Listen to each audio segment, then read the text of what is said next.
আধার অর্ধাঙ্গিনীর কোলে মাথা রেখে শুয়ে পড়ল। তারপর শুধালো, বললে না তো গিফট পছন্দ হয়েছে কিনা। আলো ঝুঁকে স্বামীর কপালে ঠোঁট ছুঁয়ে শান্ত গলায় বলল, খুব পছন্দ হয়েছে। আর প্রথমটা? আলো দু হাতে মাথার চুল খামচে ধরে টানাটানি করতে করতে বিড়বিড় করে বলল, আপনি ভালো হবেন না, তাই না? আদার হেসে উপর হয়ে বাহুডোরে শক্ত করে রমণীর পাতলা কোমর আঁকড়ে ধরে পেটের মাঝে মুখ গুজে ফিসফিসিয়ে বলে উঠল, এতদিন তো ভালোই ছিলাম, এখন থেকে না হয় একটু খারাপই হলাম। একটু থেমে পুনরায় আওড়ালো, আজ থেকে শুধু তোমার কাছেই আদার খান ব্যাড বয় হয়ে থাকবে, প্রমিস। রাতের বেলায় অফিসে একটি পার্টির আয়োজন করা হয়েছে। একটা ডিল সাকসেস হওয়ায় আজ এই ছোট্ট অনুষ্ঠানটি। অফিসের গ্রাউন্ড ফ্লোর খুব চমৎকারভাবে সাজানো হয়েছে। সেথায় মানব মানবীরা গিজগিজ করছে এবং নিজেদের মতো পার্টি এনজয় করছে। এখানে কোনো বাইরের লোক নেই, সবাই অফিসের কর্মচারী। রাত একটা টেবিলে বসে থেকে রেড ওয়াইন খাচ্ছে, কিন্তু অতিরিক্ত না, যতটুকু হলে নেশায় বোধ হবে না ঠিক ততটুকু। তার আগে থেকেই নেশা করার অভ্যাস আছে, দেশের বাহিরে থাকাকালীন প্রতিদিন খেত। এই জন্য এখন একটু খেলে সহজে নেশায় মাতাল হয় না। অস্ট্রেলিয়ায় থাকাকালীন একবার বড় ভাইকে ড্রিঙ্কস করেছিল। ছেলেটা নর্মাল ড্রিঙ্কস ভেবে খেয়েছিল, কিন্তু সে কি জানতো ওই নর্মাল ড্রিঙ্কস তার ছোট ভাই নেশাক্ত কিছু মিশিয়ে রেখেছিল। রাতের প্ল্যান ছিল বড় ভাইকে মাতাল করে মেয়ের কাছে পাঠাবে, কারণ সারাক্ষণ তাকে চরিত্রহীন কথা শোনাতো। তাই সেও ঠিক করে বড় ভাইয়ের ফুলের মতো চরিত্রে একটু দাগ লাগাবে, যেন সেও পাল্টা জবাব দিতে পারে। সবকিছু তার প্ল্যান মতোই হয়েছিল। বিদেশি সুন্দরী রমণীকেও বড় ভাইয়ের রুমে পাঠিয়েছিল, কিন্তু তার অতি ভদ্রলোক ভাই মাতাল অবস্থায় থেকে ওই মেয়েটার দুগাল চড়িয়ে লাল করে দিয়েছিল। ওই রাতে শুধু বিদেশি রমণী মার খায়নি, সাথে সেও খেয়েছিল। এমনকি সকালে নেশা কেটে যাওয়ার পর তাকে আবারও গণধোলাই দিয়েছে। বড় ভাইয়ের হাতে মার খেয়ে 1 সপ্তাহের মতো হাসপাতালে পড়েছিল। সেই দিন থেকেই তার মনে অনেক রাগ জমে, তাই তো বড় ভাইকে বেশি পাত্তা দেয় না। সে সবসময় নিজ মর্জি অনুযায়ী চলাফেরা করে এসেছে। কিন্তু এই 1.5 বছরের মধ্যে সে অন্যরূপে বড় ভাইকে আবিষ্কার করে। সে এতগুলো বছর নানাভাবে কষ্ট দিয়েছে, কথায় কথায় অপমানও করেছে। সে সারাক্ষণ খারাপ ব্যবহার করলেও কখনো তার ভাই খারাপ ব্যবহার করেনি, বরং সবকিছু মুখ বুজে হজম করে নিয়েছে। এত কিছুর পরও তাদের কোনো কমতি অনুভব করতে দেয়নি, উল্টো নিজের সবটা দিয়ে আগলে রাখার চেষ্টা করেছে এবং করে আসছেও। অথচ সে বড় ভাইয়ের মূল দিতে পারল না। আজকাল এগুলো ভাবলে বড্ড আফসোস হয় রাতের। সে যখন থেকে ইনকাম করতে শুরু করেছে তখন থেকে বুঝতে পেরেছে টাকা কামানোটা ঠিক কতটা কষ্টের। সময়ের সাথে সাথে সে একটু একটু করে বড় ভাইয়ের কষ্ট উপলব্ধি করতে পেরেছে। একই সাথে অতীতের কিছু খারাপ দৃশ্য বারবার তেড়া করে বেড়ায়। সে এতটা খারাপ না হলেও পারত, এসব ভেবে দীর্ঘশ্বাস ছাড়ল রাত। অতীতে করা কাজগুলো তো আর মুছে ফেলতে পারবে না, তবে সে বর্তমানে নিজেকে শুধরে নেওয়ার চেষ্টা করছে। এই যে এখন সেও প্রতি মাসে বাড়িতে টাকা দেয়, আর বাদবাকি নিজের হাত খরচ হিসেবে রাখে। সে আগের মতো আর অতিরিক্ত খরচ করে না, এখন সবকিছু ভেবেচিন্তে মেপে মেপে খরচ করে। সে একটু হলেও বড় ভাই নামক মানুষটার কাঁধের ভার কমাতে চায়। ছেলেটা অনেক করেছে তাদের জন্য, এখন থেকে না হয় সে সব দায়িত্ব নেবে। High handsome.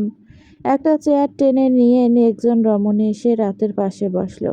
এটা দেখে ছেলেটার কপাল কুঁচকে গেল, তবে পাত্তা না দিয়ে গ্লাসে চুমুক দিতে দিতে বলো, বাই। রমণী হাসলো, অতঃপর বলো, আমি তোমার ব্যাপারে জানি রাত। What do you mean? I mean you are a play boy. অচেনা মেয়েটার মুখে এমন কথা শুনেও রাত শান্ত। সে ওয়াইন শেষ করে ধীর কণ্ঠে বলো, তাহলে আপনি আমার সামনে কেন? আপনি কি জানেন না খারাপ ছেলেদের থেকে দূরে থাকতে হয়? খারাপ ছেলে যদি এত হট হয় তাহলে কাছে আসাই যায়। কি বলতে চাচ্ছেন সোজাসুজি বলুন। তোমাকে চাই আমার। মেয়েটার অঙ্গভঙ্গি ও হাবভাব দেখে রাত আগেই বুঝতে পেরেছিল এমন কিছুই বলবে। হাজার হোক, সে ওভাবে অনেকটাই পরিচিত। অনেকটা দেরি করে ফেলেছেন, মিস। আমি আর এসবে নেই। যুবকের কথা শুনে মেয়েটা অসন্তুষ্ট হলো। সে শুরু থেকে ছেলেটাকে দেখে আসছে, এমনকি কাজের বাহানা দিয়েও হুটহাট করে কাছে যাওয়ার চেষ্টা করত। কিন্তু ছেলেটা কথা বলা তো থাক, সামান্য তাকায় না পর্যন্ত। তখনই বুঝতে পেরেছিল হয়তো নিজেকে ভালো করার চেষ্টা করছে। তবুও সে আজ এসেছে, আর এতদিন যেটা সন্দেহ করেছে এখন সেটাই সত্য হলো। ঠিক আছে, চলো বিয়ে করে নেই। মেয়েটার এমন কথা শুনে রাতের মুখ থেকে সব মটটুকু টেবিলের উপর ছিটকে পড়ে। সে টিস্যু দিয়ে মুখ মুছে অদ্ভুত চোখে তাকায়, তারপর দাঁতে দাঁত পিষে বলল, আমার বেড কাঁপানোর বদলে যদি নরম গালে গরম থাপ্পড় পড়ে তাহলে ব্যাপারটা কেমন হবে? খুবই জঘন্য। পাশ থেকে খুব চেনা মেয়েলি কণ্ঠস্বর শুনে রাত ঘাড় ঘুরিয়ে তাকায়। ঈশিতা বুকে দু হাত বেঁধে চোখ মুখ কুঁচকে দাঁড়িয়ে আছে। সিনিয়র ম্যামকে দেখা মাত্রই মেয়েটা কেটে পড়ল। ঈশিতা এসে অন্য চেয়ারে বসতে বসতে বলল, চলুন বিয়ে করে নেই। রাত বাঁকা হেসে বলল, চলুন বিয়ের আগে বাসর করে নেই। সি, আপনি কত অশ্লীল, আর আপনি বড়ই সুশীল। আরে বাবা, আমি তো মজা করছিলাম। আমিও মজা করছিলাম। ঈশিতা কিছুক্ষণ চুপ থেকে জিজ্ঞেস করলো, আপনি প্লে বয়? রাত শান্ত গলায় বলল, ছিলাম, বাট এখন বড় ভাইয়ের মতো জেন্টলম্যান হওয়ার চেষ্টা করছি। সে আমার থেকে হাজার গুণ ভালো, অথচ আমি ব্যাড বয়। অতীতে আপনি না হয় খারাপ ছিলেন, কিন্তু বর্তমানে তো চেষ্টা করছেন ভালো হওয়ার। এটাই বা কজন করে? রাত শব্দ করে শ্বাস ছেড়ে বিড়বিড় করে বলে উঠল, অবশেষে কোনো মেয়ে এই খারাপ আমিটাকে বুঝল। আজ সারাটা দিন রুমের ভেতরেই কেটে গিয়েছে আলোর। মানুষটা কই যেন গেছে, আর সে একা একা মুরগির বাচ্চার মতো জিমাচ্ছে। আলো বিরক্তিতে আশেপাশে তাকায়, তারপর আস্তে ধীরে বিছানা থেকে নেমে রুমের বাইরে গেল। তার শরীরটা এখন কিছুটা সুস্থ আছে। ড্রয়িং রুমে কাউকে দেখতে পেল না। আলো সোজা রান্নাঘরে গিয়ে ফ্রিজ খুলে দেখে খাওয়ার জন্য আছে কিনা। মিষ্টি দেখে আলো ঠোঁটের কোণে হাসি ফুটল। সে চটপট মিষ্টি নিয়ে খেতে খেতে ড্রাইভিং এলো, কিন্তু বেশিক্ষণ বসে থাকতে পারল না। ছুটে এসে বেসিংয়ে বমি করতে শুরু করলো। তুমি প্রেগনেন্ট? অপ্রত্যাশিত বাক্যটি শুনে আলো চমকে দাঁড়ায়। তড়াক করে পিছনে তাকিয়ে দেখে তহমিনা খান গম্ভীর মুখে দাঁড়িয়ে আছে। সে চোখ মুখ ধুয়ে ধীর কণ্ঠে বলল, আপনার ভুল হচ্ছে মা। তাহলে হুটহাট করে বমি করো কেন? আলো কি জবাব দেবে বুঝতেই পারল না। তার ছোটবেলা থেকেই হুটহাট বমি করার বাজে অভ্যাস আছে। বেশিরভাগ পেট খারাপ হলেই সে বমি করে। কিছুদিন ধরেই তার পেট কেমন জানি করছে। এটার জন্য ডাক্তার দেখাতে হবে, নয়তো এবারের জন্য সে ফেঁসে যাবে। সত্যি করে বলো, তোমার পেটে কার বাচ্চা? আলো অবাক চোখে তাকায়। কার বাচ্চা মানে? এই মহিলা কি বলতে চাচ্ছে? আপনি সব কি বলছেন মা? আমি কেন প্রেগনেন্ট হতে যাব? আসলে আমার পেটের সমস্যা আছে, এই জন্য। তাহলে এটা কি? এ কথা বলে তহমিনা খান একটা প্রেগন্যান্সির কিট বাড়িয়ে ধরল। আলো অবিশ্বাস্য চোখে ওই লাল দুটো চিহ্নের দিকে তাকায়। তহমিনা খান তাচ্ছল্যের সুরে বলেন, তোমার মতো মেয়েকে আমার ভালো করে চেনা আছে। নিশ্চয় কোথাও গিয়ে নষ্টামি করে নিজের গর্ভে সন্তান ধারণ করেছো। সি, লজ্জা করল না তোমার? আধার স্ত্রীর অধিকার না দেওয়ায় তুমি এমনটা করলে? আলোর পুরো পৃথিবী ভন ভন করে ঘুরে উঠল। সে কিছু বলতে যাবে তখনই খেয়াল করলো দরজা খুলে আদার স্যার প্রবেশ করছে।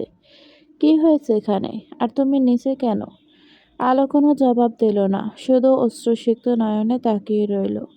মেয়েটার চোখে পানি দেখে আদার অস্থির হলো।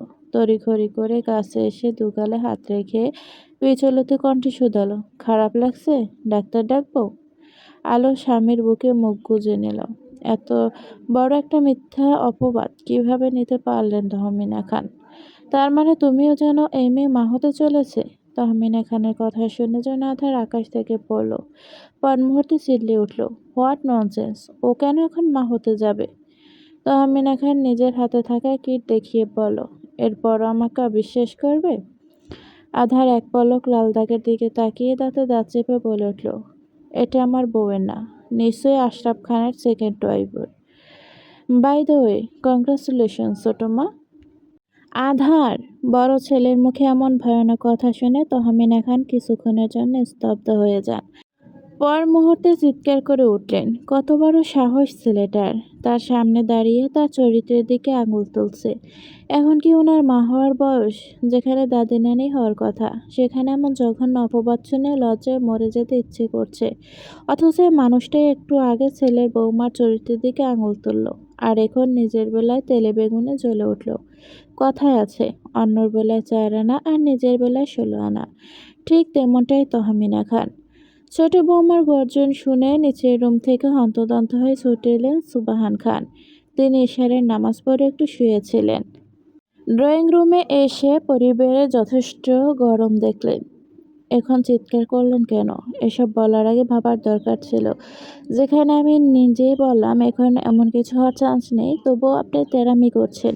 আমি নাকি আপনিও স্বামী? আধার দাঁত কিরমির করে বলে, যেখানে সে গত রাতে মেয়েটাকে নিজে করে নিয়েছে, সেখানে এত তাড়াতাড়ি প্রেগনেন্ট হওয়া অসম্ভব। তারপরও সে মেডিসিনগুলো খাইয়ে দিয়েছিল। তাহলে কি এখন বাচ্চা আকাশ থেকে পড়বে, নাকি জমিন থেকে বেরোবে?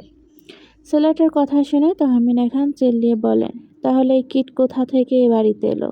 নিশ্চয়ই তোমারই বউ পরীক্ষা করেছে, আর তোমার অজান্তে মেয়েটা এমন কিছু করেছে, যার ফল এখন নিজের পেটে নিয়ে ঘুরছে। এ কথা শুনে আধারের চেহারা ভয়ঙ্কর লাল হয়ে যায়। তহমিনা খানের জায়গায় যদি এখন কোনো পুরুষ হতো, তাহলে এতক্ষণে হাসপাতালে পৌঁছে যেত। তহমিনা, তুমি এসব কি বলছো? সোবাহান খান চমকে উঠলেন। মেয়েটা কী সব আবোল তাবোল বলছে! আশ্চর্য! অন্যদিকে আধার যথেষ্ট নিজেকে সামলে নিয়ে গম্ভীর কণ্ঠে বলল, এটার পিছনে যে আপনার হাত পা নেই, তার প্রমাণ কি?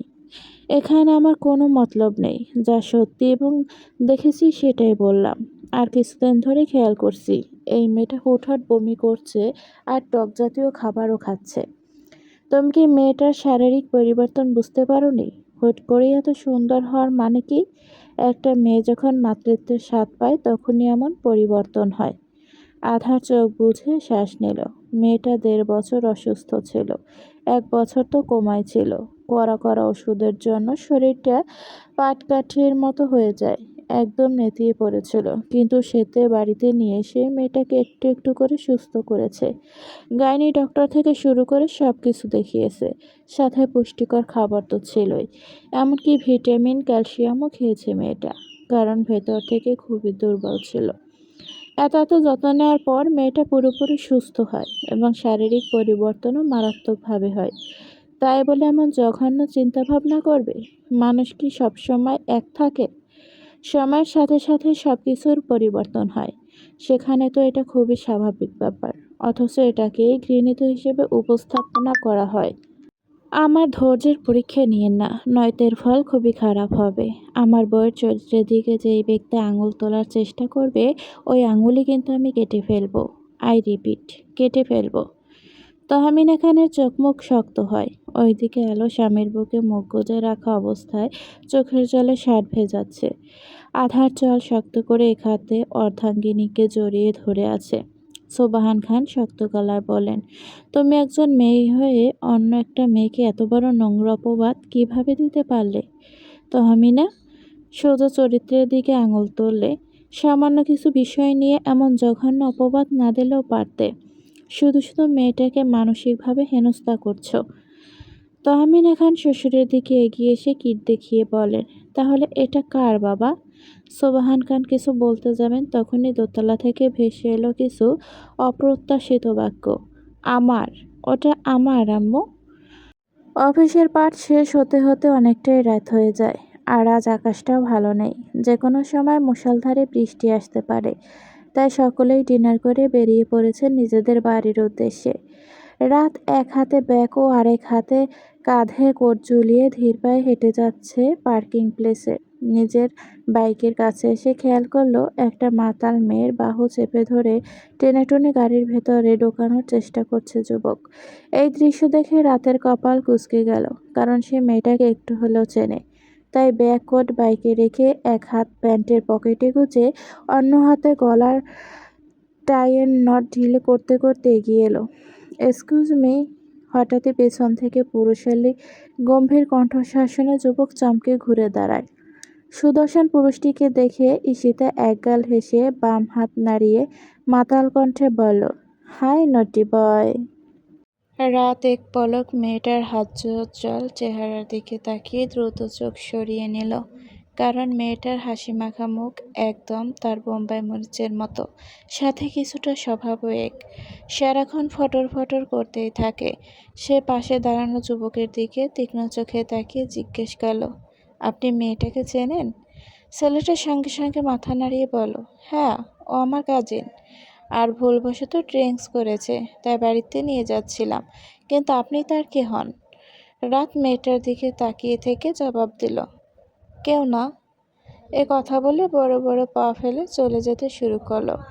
তখনই ঈশিতা পিছন থেকে চেঁচিয়ে উঠল, আমাকে রেখে যাবেন না? আমার কোনো কাজই নেই, শুধু ছোট ভাই আর একটা ছোট বোন আছে, আর মা ছাড়া কেউ নেই, কেউ নেই। মেয়েটার কথা শুনে রাতের পাঁজরা থেমে যায়। মুহূর্তেই তার যা বোঝার তা বোঝা হয়ে গেল। সে পিছনে ঘুরে হনহনিয়ে এসে যুবকের কাছ থেকে এক ঝটকায় মেয়েটাকে ছিনিয়ে নিল। ঈশিতে এসে আছড়ে পড়ল শক্ত বুকের মাঝে। ভয় পেয়ে দুহাত খামচে ধরল বুকের কাছটা শার্টের অংশ। চোখের সামনে থেকে যাবি নাকি বসকে কমপ্লেন করব? সাথে ধোলাই কিন্তু ফ্রি। নেশার কারণে মেয়েটা ভুলভাল বকছে, আর আপনিও সেটা সত্যি ভেবে নিয়েছেন? আমাকে দেখে কি তোর ফিডার খাওয়া বাচ্চা মনে হচ্ছে? যেটা বুঝলি আর বুঝে গেলাম, নেশা করার ফলে পেটের ভেতরে সব সত্যি বেরিয়ে আসে। আর তুই বলছিস কিনা মেয়েটা মিথ্যা বলছে? এই ড্রিঙ্ক করার জন্যই আমি আমার ভাইকে সব সত্য কথা বলে দিতাম, তারপর কেলানি খেতাম। আর শালা তুই উল্টো আমাকে এসে টুপি পরানোর চেষ্টা করছিস। দেখুন, আপনি কিন্তু ঝামেলা করছেন। আমি বসকে বলে দিব আপনি ঈশিতাকে জোর করে নিয়ে যাচ্ছেন। রাত হেসে ছেলেটার সামনেই ঈশিতার শাড়ির আঁচল ভেদ করে কোমর চেপে ধরে আরো ঘনিষ্ঠ করে নিল। তারপর হিসিয়ে বলল, শুধু জোর করে নিয়ে যাও কেন? তোর বসকে গিয়ে এটাও বল আমি ওকে শুয়েছি। ছেলেটা কিছুটা দমে গেলেও জোর গলায় বলল, ও যে আপনার কাছে সেফ, সেটার কি গ্যারান্টি? রাত ভুরু চুলকিয়ে জবাব দিল, তোর থেকে 1000 গুণ আমার কাছে সেফ থাকবে। বিকজ এই রাত কখনো কোনো মেয়ের সুযোগ নেয়নি, আর না কাউকে জোর করেছে। এটা ঠিক যে রাত কখনোই কোনো মেয়ের সাথে জোর জবরদস্তি করেনি, আর না নিজ থেকে কোনো অফার দেয়। বিদেশে থাকার ফলে খারাপ হয়ে গেছিল, তা বন্ধুদের পাল্লায় পড়ে। সে একসময় ড্রাগ নিয়েছে, তারপর থেকে এসবের মধ্য থেকে আর বেরিয়ে আসতে পারেনি। যেখানে রমণী তাকে কাছে টেনে নিয়েছে সেখানে সেও বাধা দেয়নি। তবে দেশে এসব খুব বেশি চলে না, আর ধীরে ধীরে তার নারীর বাজে নেশাটাও কমে গেছে। বোম্বাই মরিচকে দেখার পর তো সে আর কোনো মেয়ের কাছেই যায়নি। একটু হলেও মেয়েটাকে চেয়েছিল, তবে সেটা নিজের বউ হিসেবে। কিন্তু দিন শেষে মেয়েটা তার ভাবি হিসেবে বের হলো। রাত আড়ালে দীর্ঘশ্বাস ছাড়ল। সে সত্যিই মন থেকে চেয়েছিল বোম্বাই মরিচকে, কিন্তু বড় ভাইয়ের জন্য নিজের লিমিট ক্রস করেনি। আর এখন তো মেয়েটাকে চাওয়ার কোনো প্রশ্নই ওঠে না, কারণ ওই একটা মেয়েই তার ভাইয়ের সুখ। ছেলেটা কখনো কাউকে ভালোবাসবে না বলতে বলতে ঠিকই তার অপছন্দের স্ত্রীকেই ভালোবেসে ফেলল। সবকিছু জেনে শুনে সে কিভাবে মানুষটার বুক থেকে মেয়েটাকে কেড়ে নেবে, যেখানে মেয়েটাও তাকে ভালোবাসে।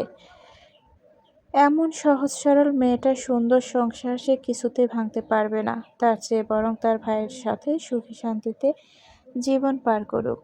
মাঝে মধ্যে সে বড় ভাইকে একটু জ্বালাবেই, এসব ভেবে আনমনে হাসল রাত। ছেলেটাকে এখনো দাঁড়িয়ে থাকতে দেখে চল শক্ত করে বলল, একটা মেয়ের পাল্লায় পড়ে কিন্তু শুধু শুধু নিজের ক্যারিয়ার হারাবি, সাথে বিনা পরিশ্রমে হাসপাতালের বেডে শুয়ে থাকবি। ছেলেটার কথা বাড়ালো না, রাগে গজগজ করতে করতে চুপচাপ কার নিয়ে চলে গেল। রাত মেয়েটাকে নিজের থেকে দূরে সরিয়ে দিল। তখনই সীতা ঘটিয়ে ফেলল এক অঘটন। পার্কিং প্লেসের পিনপতন নীরবতা ভাঙল থাপ্পড়ের শব্দে। রাত নিজের বাম গালে হাত রেখে অবিশ্বাস্য চোখে মেয়েটার দিকে তাকিয়ে আছে। সে মেয়েটাকে রক্ষা করলো, আর এই মেয়েটাই কিনা তাকে চড় মারলো। তাহলে এটাই কি ভালো কাজের প্রতিদান? ইউ লম্পট! ঈশিতা টালমাটালের মতো হেলতে দুলতে বাক্যটি বলল। রাত দাঁত কিরমির করে জানতে চাইল, কি করেছি আমি? প্রত্যুত্তরে মেয়েটা নিজের শাড়ির আঁচল কাঁধে তুলে কোমরের দিকে ইশারা করে ঝাঁঝালো কণ্ঠে বলল, এখানে শুয়েছেন আপনি। রাত নিজের কপাল চেপে ধরল। সে তো ওই ছেলেটার জন্য কোমর ছেয়েছিল, আর এর বিনিময়ে সে যে নরম হাতে গরম থাপ্পড় খেতে হবে সেটা বুঝতে পারেনি। সে চোখ মুখ মুছে ধীর কণ্ঠে বলল, সরি ম্যাম, ভুল হয়ে গেছে, ক্ষমা করে দিন। এ কথা বলে রাত চলে যেতে লাগলো। ঈশিতা চমকে তড়িঘড়ি করে পিছু পিছু ছুটে আসার সময় ভুলবশত জুতার নিচে শাড়ির কুচি পড়ায় মুহূর্তেই শাড়ি খুলে গেল। মেয়েটার আর্তনাদ শুনে রাত ঘুরে তাকায় এবং সঙ্গে সঙ্গে নিজের জায়গায় জমে গেল। ওইভাবে তাকিয়ে না থেকে আমাকে এসে সাহায্য করুন। রাত অন্যদিকে দৃষ্টি নিক্ষেপ করে বলল, নিজে খুলেছেন, এখন নিজেই ঠিক করুন, নয়তো আবারও আমাকে লম্পট উপাধি দিবেন। ঈশিতা বিপাকে পড়ে গেল। তার শরীর টলছে আর মাথাটা ভনভন করে ঘুরছে। ঠিকমতো দাঁড়িয়েও থাকতে পারছে না। হয়তো নেশাটা ধীরে ধীরে বাড়ছে। তবুও সে কোনো মতে শাড়িটা শরীরে পেঁচিয়ে নিল। মেয়েটার কাণ্ড দেখে বেশ বিরক্ত হয় রাত। এমন করে সাপের মতো পেঁচিয়ে রাখলে হাঁটবে কিভাবে? আর যে কোনো সময় খুলেও যেতে পারে। অগত্যা সে নিজে গিয়েই মেয়েটাকে সুন্দর করে শাড়ি পরিয়ে দিল। নাও পারফেক্ট। নিজের কাজ শেষ করে উঠে দাঁড়ায় রাত। ঈশিতা নিজেকে দেখতে দেখতে মাতাল কণ্ঠে বলল, আপনি তো সব কিছুই পারেন। I know. এখন অহেতুক আমার মাথা না খেয়ে চলুন, আপনাকে বাড়িতে পৌঁছে দেই। ঈশিতা ঠিকমতো হাঁটতেই পারছে না। রাত বিরক্তিতে মেয়েটার মাথা চেপে ধরে নিজের সাথে নিয়ে যায়। কোনো মতে ইস্যুকে বাইকের পিছনে বসিয়ে রেখে সে উঠে পড়ল। গায়ের কোট দিয়ে মাতাল মেয়েটাকে নিজের সাথে বেঁধে রাখল, যেন ভুলবশত পড়ে না যায়। তারপর হেলমেট পরে বাইক স্টার্ট দিয়ে ছুটে যেতেই মেয়েটা ওর পিঠের উপর সব ভার ছেড়ে দেয়। দুহাতে কোমরসহ মেদহীন পেট খামচে ধরে কাঁধে মুখ গুজে রাখল। রাতের এমন ইচ্ছে করলো তাকে ছোঁয়ার জন্য মেয়েটার মতোই থাপ্পড় মারতে, কিন্তু সে তেমনটা করল না, কারণ মেয়েটার নিজের হুঁশে নেই। শহরের বুকে ঝিরিঝিরি বৃষ্টি পড়তে শুরু করেছে। ব্যস্ত রাস্তায় বুক চিরে যানবাহন ছুটে চলেছে নিজেদের গন্তব্য।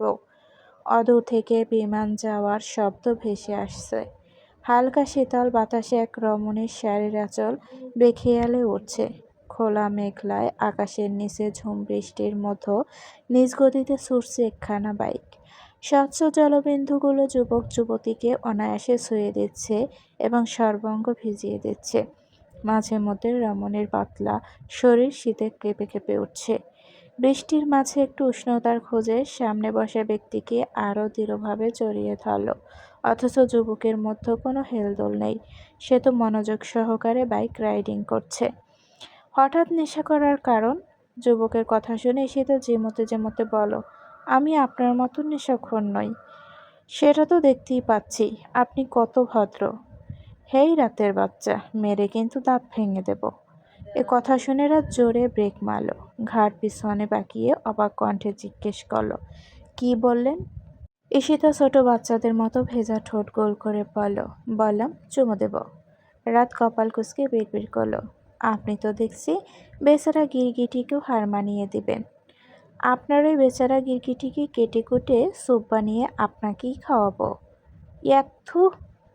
রাত চোখ মুখ কুঁচকে সোজা হয়ে বসল। এই মাতাল মেয়েটার মাতলামি দেখতে দেখতে অতিষ্ঠ হয়ে গেল। ইচ্ছে তো করছে রাস্তায় ফেলে যেতে, কিন্তু এত রাতে একটা মেয়েকে এইভাবে রেখে যাওয়াও সেফ না। তার উপর সে ভালো মানুষ হতে চাচ্ছে, সেখানে এমন জঘন্য কাজ করার কোনো মানেই হয় না। মেয়েটা আবার নিজের হুঁশেও নেই। অগত্যা এই মাতালের অত্যাচার এখন সহ্য করতে হবে। এটা আমার পেট, কোনো ময়দা মাখানো ডো নয় যে এইভাবে খামচে ধরবেন। রাত নিজের পেটের মাঝে থাকা কোমল হাত জোড়ার দিকে তাকিয়ে বিরক্তিকর কণ্ঠে বলল, এই মেয়েটা হাতের বড় বড় নখ দাবিয়ে দিয়েছে তার পেটে, এমনভাবে খামচে ধরে আছে যেন মনে হচ্ছে মাংস তুলে নেবে, আর না হয় সে পালিয়ে যাবে। আপনি এমন করছেন কেন? এটুকু তো ধরেছি।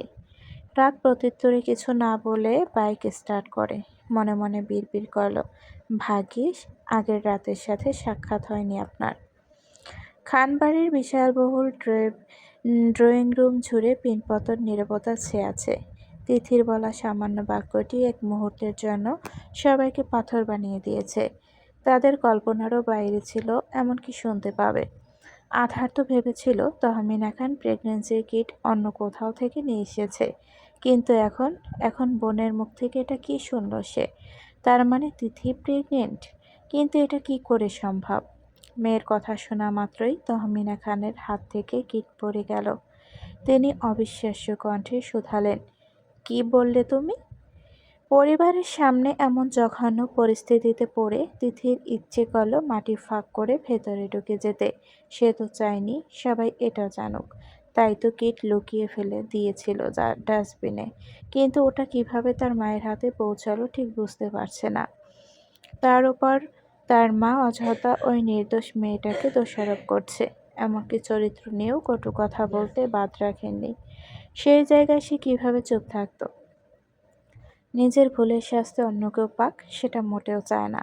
তাই সে চোখের পানি মুছে শান্ত গলায় বলল, ভাবি নয়, আমি প্রেগনেন্ট। সকলের পায়ের নিচ থেকে মাটি সরে গেল। তহমিনা খান আর্তনাদ করে উঠলেন, তুমি এত নিচু কাজ কিভাবে করতে পারলে? পরিবারের সম্মানের কথা একবারও ভাবলে না? আর কয়েকদিন পর তোমার এঙ্গেজমেন্ট, আর এখন বলছো তুমি প্রেগনেন্ট? সি, এমন ঘৃণিত কাজ করার সময় লজ্জা করলো না? তোমাকে তো আমার মেয়ে ভাবতেও ঘৃণা করছে। তিথি মাথা নিচু করে নিল। সুবহান খান ছোট বৌমার উদ্দেশ্যে গম্ভীর কণ্ঠে বলেন, অন্য একজনের চরিত্রের সমস্যা খুঁজতেছিলে তুমি, অথচ তোমার গর্ভের সন্তানেরই চরিত্রের সমস্যা। তহমিন এখন ছলছল নয়নে মেয়ের দিকে তাকিয়ে আছে। তিনি ভাবতেই পারেননি ওনার মেয়ে এমন কিছু করে বসে থাকবে। এটা যদি সমাজ জানে তাহলে তো তার মেয়েকে চরিত্রহীন বলে মানবে, সাথে তাদের এতদিনের সম্মান ধুলোয় মিশে যাবে। আর এটা তিনি কিছুতেই হতে দিবে না। আহ, আমও লাগছে। চোখের পলকে তহমিনা খান দোতলায় ছুটে গিয়ে মেয়ের মাথার পিছনের চুল খামচে ধরে টেনে হিঁচড়ে সিঁড়ি বেয়ে নামতে লাগলেন। চুলের ব্যথায় মেয়েটার আর্তনাদ করে উঠল, তবুও থামল না তহমিনা খান। বল, কার সন্তান পেটে ধরেছিস তুই? আজকের এই দিনটা দেখার জন্য তোকে চট্টগ্রামে পাঠিয়েছিলাম। আজ থেকে তোর সব পড়াশোনা বন্ধ, আর এই অংশকেও তুই নষ্ট করবি। শেষের কথাটা শুনে তিথি আঁতকে উঠল। তহমিনা খান মেয়েকে নিচে নিয়ে এসে সামনের শক্ত ফ্লোরের উপর ছুঁড়ে মারলেন। তিথি না বলে চিৎকার করে উপর হয়ে পড়ল, কিন্তু তার শরীর ফ্লোরে স্পর্শ করল না, বরং সে তার ভাইয়ের বুকের মাঝে গিয়ে পড়ে। আলোকে সোফায় বসিয়ে রেখে ছুটে এসে বোনকে আঁকড়ে নেয় আধার। তিথি বড় ভাইকে জড়িয়ে ধরে হাউমাউ করে কেঁদে উঠল। আধার চোখ বুজে দীর্ঘশ্বাস ছেড়ে বোনের মাথায় হাত বুলিয়ে দিতে দিতে ধীর কণ্ঠে বলল, এটা তিহানের অংশ? মেয়েটা কাঁদতে কাঁদতে মাথা নাড়িয়ে হ্যাঁ বোঝায়। আধার গম্ভীর কণ্ঠে জিজ্ঞেস করল, কেন করলি এমনটা? তিহান জোর করেছে? না, ও আমাকে জোর করেনি ভাইয়া। আসলে কয়েক মাস আগে ওর কাজিনের বার্থডে পার্টিতে গেছিলাম। ওখানে ভুলবশত নর্মাল ড্রিঙ্কস ভেবে ওয়াইন খেয়ে নেই। সে সময় তিহানও ড্রাঙ্ক ছিল। তারপর আর কিছু বলতে পারল না তিথি। কাঁদতে কাঁদতে তার হেঁচকি উঠে গেছে, তবুও ভাঙা ভাঙা গলায় বলার চেষ্টা করছে, আমরা ইচ্ছে করে কিছু করিনি ভাইয়া, যা হয়েছে ওটা একটা অ্যাক্সিডেন্ট। প্লিজ তুমি আমাকে ভুল বুঝো না। আধার সহ পরিবারের সবাই বুঝতে পারল আসল ঘটনাটা। তবে তহমিনা খান রাগে গজগজ করেছেন।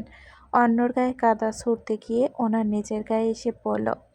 কাঁদিস না, আগামী সপ্তাহে তোদের এঙ্গেজমেন্ট নয়, বিয়ে হবে। আমি মির্জা পরিবারের সাথে কথা বলে নেব। বড় ভাইয়ের কথা শুনে তিথির কান্না থামে। সোবাহান খান ছোট বৌমার উদ্দেশ্যে গম্ভীর কণ্ঠে বলেন, নাত বউয়ের কাছে ক্ষমা চাও।